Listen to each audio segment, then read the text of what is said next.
extrapola a comparação entre esses dois julgamentos de Lula e de Bolsonaro? Sim. Afinal de contas, comparar nada mais é do que verificar as semelhanças, verificar as diferenças entre duas coisas. Portanto, vamos comparar as condenações anuladas do Lula pelo crime de corrupção com o julgamento de Bolsonaro pelo crime imaginário de tentativa não tentada de golpe de Estado. A primeira comparação diz respeito a quem julga. O Lula foi julgado pela Justiça Comum em primeira instância por um juiz sorteado, sem histórico de afiliação política e nenhum envolvimento prévio com o caso. Nos seus processos, o Lula teve direito a apelar ao Tribunal Regional Federal, ao Superior Tribunal de Justiça e ao próprio Supremo Tribunal Federal. E antes de ter as suas ações penais anuladas pelo STF, o Lula foi julgado e condenado por unanimidade por 10 juízes em 3 graus de jurisdição em 3 estados diferentes da nação, Paraná, Rio Grande do Sul e Distrito Federal, ao longo de anos de processo.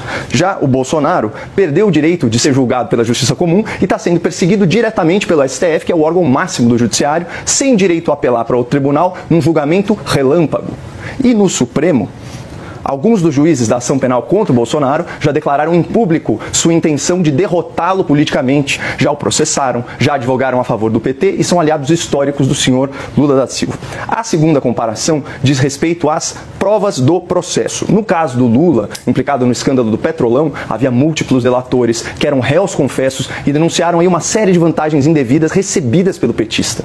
Na Operação Lava Jato, havia dezenas de testemunhas, centenas de documentos certificados e bilhões de reais em dinheiro de origem ilícita que foram devolvidos aos cofres públicos. Portanto, não há dúvida sobre a existência de corrupção e sobre quem se beneficiou dela, tanto que o ministro Gilmar Mendes, à época, se referiu ao governo petista como uma cleptocracia, um governo de ladrões. E nesse mesmo sentido, o senhor Alexandre de Moraes acusou o PT de, aspas, roubar bilhões. E detalhe, Lula nunca foi absolvido pelo STF. O tribunal apenas anulou as ações penais, alegando supostos erros processuais e suspeição de um juiz. E isso tudo em decisões que não foram unânimes. Já o Bolsonaro está sendo julgado por um crime que não existiu. A tentativa de abolição do Estado de Direito e também a tentativa de golpe de Estado exigem conduta violenta, exigem coação de pessoas. E como eu disse antes, não tem nenhuma prova de que o Bolsonaro tenha participado ou ordenado ações violentas. Pelo contrário, as provas mostram que ele não foi persuadido a tomar medidas antirrepublicanas.